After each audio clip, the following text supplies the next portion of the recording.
Ассаламу алейкум туғандар. Мынаке Садыр Жапаровтың қолдаушылары жанағы қанша транспорт болып атат. Өздері да группаларында банда клип қылып шығарып алып тұр ғой, жаңқы мекенчил деген музыкасы ба парламентте ырдавады өле. Ошолорду неме кылып алып, ушунун ичиндеги канча адамдар бар. Ошонун баары жогу Садыр Жапаровтун колдоочулары да жаңкы акчага иштегендер. Булар эми ошол баягы админ ресурсту колдонгону туура болуп атат да, чынбы? Мынакей туугандар. Мен буну Садыр Жапаровтун группаларынан алып туруп жөнөтүп атам силергечи. Ошол өздөрүндө бир фанат болуп эмес неметип атышат.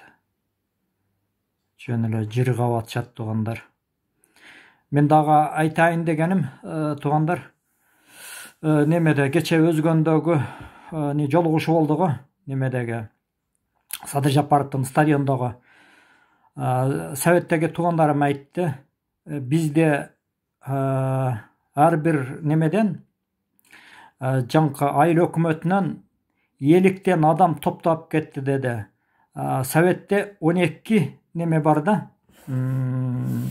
Да башкадан көрсөтүп көрөйүн.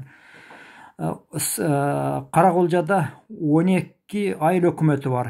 12 айыл өкмөтүнөн элестете берсеңиздер, 50 адамдан неметкенде 600 адам болот экен. 600 адамды ташып келиптир да немегечи? Өзгөнгө. Өзгөн районунан эле канчалаган адам келди. Ошолор баары жогу бандай алегинде зубурлар да таярлап акча берип сүйлөткөндөр. Мынакей туугандар. Ушулар акча, ушунун баары жагы акча да, чынбы? Мынабы админ ресурс колдонуп атканы туура да, Садыр Жапаров, чынбы? Анакей туугандар. Мына бул жерде ала бука дейт. Садыр Жапаров деп жазылып турат. Мен ошол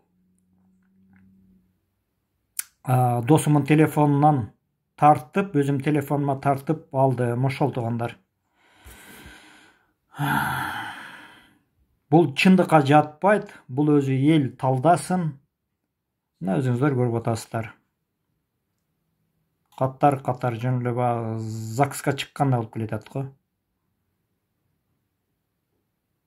Легковушка, жан немелерим эсептеп көргөндө. Кыргызстандагылар көрүп атсаңар, айтсаңар өзүңөр деле, кандай немесиңер? Мына эл айтып атат. Биз мисалы үчүн өзүнүн туугандарыбызга звонок кылып неметип атабыз. Действительно алар коркуп, тартыштан ham коркуп атыптыр да. Голосовой жөнөкөй жөнөтө бергиле, көрүп атсаңар да, мына видеону.